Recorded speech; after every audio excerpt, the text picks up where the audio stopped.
কাটলেটগুলো ready করে নিয়েছি, এখন ফ্রাই করে নেব।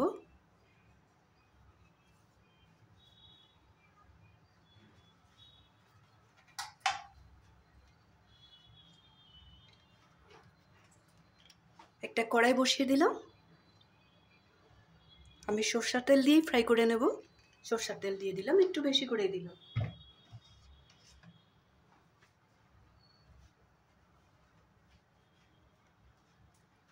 তেলটা গরম হয়ে গেছে, এখন কাটলেটগুলো একটা একটা করে দিয়ে দেবো এখানে।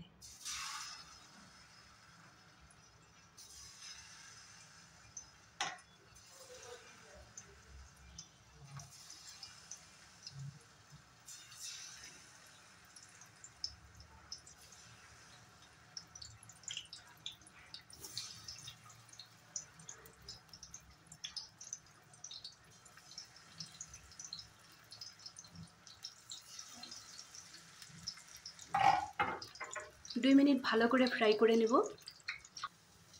কাঁঠালের কাটলেটটা রেডি হয়ে গেছে। এইভাবেই তোমরাও বানাবে বাড়িতে।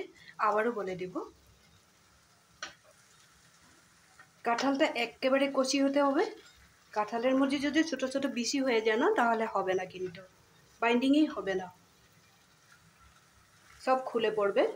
আর একটু আদা, রসুন, কাঁচা লঙ্কা, এটা যে পেস্ট করে দেবে না, থেঁতো করে দেবে, টেস্টটা খুব বেশি ভালো হয়। একটু কর্নফ্লোর দিবে বাইন্ডিংয়ের জন্য। আর যখন মাখবে জিনিসগুলো, মাখার সময় একটু হয় সরষের তেল, না তো সাদা তেল দিলেই হোক। আমি সাদা তেলেই ব্যবহার করলাম।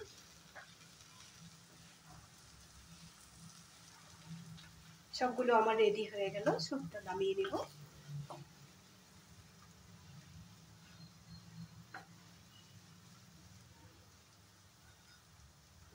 কাঁঠালটা বয়েল করার সময় একদম ছোট ছোট পিস করে নেবে।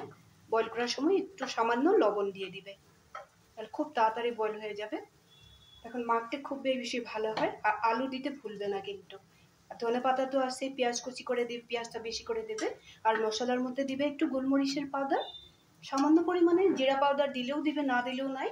আর জিরা পাউডারটা না দিলেই বেশি ভালো হয়। আর কালারের জন্য একটু আমি লঙ্কার গুঁড়া দিয়েছিলাম।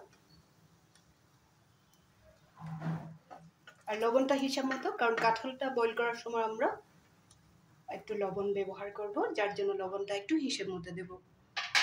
সবগুলো কাটলেট আমার রেডি হয়ে গেছে। তোমরা ওইভাবে বাড়িতে বানাবে, খুব কম সময়ের মধ্যে হয়ে যায়। কাঁঠাল দিয়ে তো আমরা সবজি বানিয়ে খাই, অনেক কিছু। কাঁঠালের কোপ্তাও বানানো যায়। আমি ভেবেছিলাম আজকে কোপ্তাই বানাবো, আরেকদিন বানাবো। তাহলে আজকের জন্য আর বেশি দেরি করব না। লাইক শেয়ার করবে যদি ভালো লাগে, কমেন্ট করতে একদম ভুলবে না। সবসময় আমার সাথে থাকবে, ভালো থাকবে, সুস্থ থাকবে।